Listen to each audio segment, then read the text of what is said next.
And of course they love Chris Forsberg. Chris Forsberg, 2009 Formula Drift champion. It doesn't look like it's going to be that way here at Irwindale. I know you love this track. You'd love for a better outcome.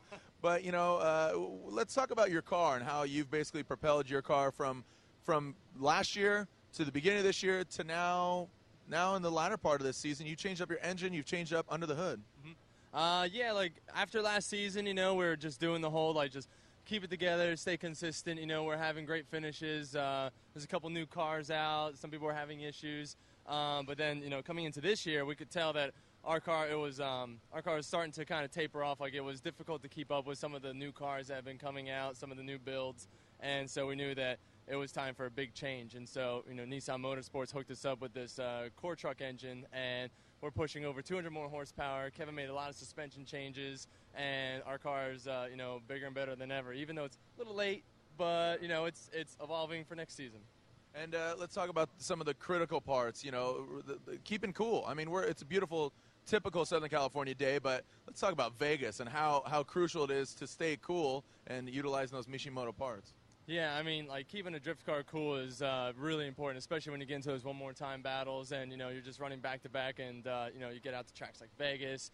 Even this weekend, I heard the temps are going back up after all this rain we got, which is ridiculous. But, yeah, trying to keep the car running at optimal, engine temps is really important to not have a failure. I mean, even at Wall, New Jersey, we went multiple one-more times. Our car was able to make it through, and our competitor, actually, his engine blew because of overheating. So, I mean, it does happen. You have to keep the cars cool. Yeah, and I mean, obviously performance is key, but then let's talk about style. You know what I mean? You're pretty, let's say you're a pretty stylish guy. Obviously you have ink all over you, and you're kind of a standout driver. You're just having fun. I think so. I try. Yeah, and we all try. Do we succeed? Some fail, some succeed. I think you succeed. But let's talk about style, and who do you think has a good-looking car out here? I mean, and let's talk about fashion and everything out there, aesthetically pleasing, good-looking car. Do you think you're going to push it next year? I mean, we're wrapping up the season. Mind you, this is before qualifying, before the finals, but let's talk about next season just a little bit. Allude to it a little bit.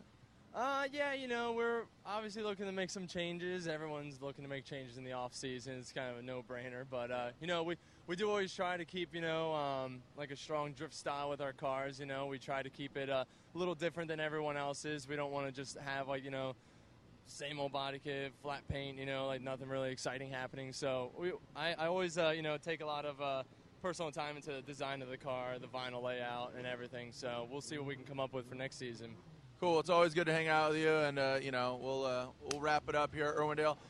One last thing I have to say is progression.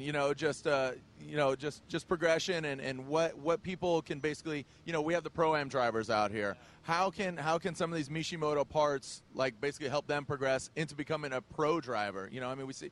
Are you assisting some of these drivers? I know you help Dave Briggs up and coming. You contribute by being a judge at XDC, giving them feedback from a pro driver, what the pro drivers are looking at. How do you help them progress, and how can some parts like Mishimoto help them perform better?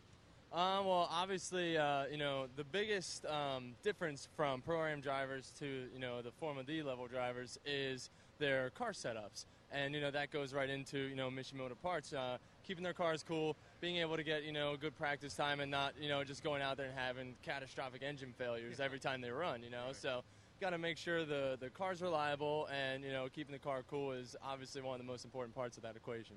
And then what do you make of some of the progressive, drivers out there? I mean, who are some of the drivers that you're excited to see running here at Pro-Am? Because as a pro, those guys are potentially your up-and-comers that could ruin your day. I mean, if they get the right car, the stars line, they could take you out. And we've seen some of these drivers come up through the ranks. There's a lot of guys out here. There's actually quite a few that I like to watch that already earned their Formula D license, so they won't be driving here this weekend, which is a little sad because it's nice to have the Pro-Am going along with our event. We get to watch them all kind of run through the track too. But some of the guys that were killing it were the Turk brothers. They are been knee deep in grease and oil and wrecked body parts, but they won't stop. It's awesome. The dedication is ridiculous with those guys.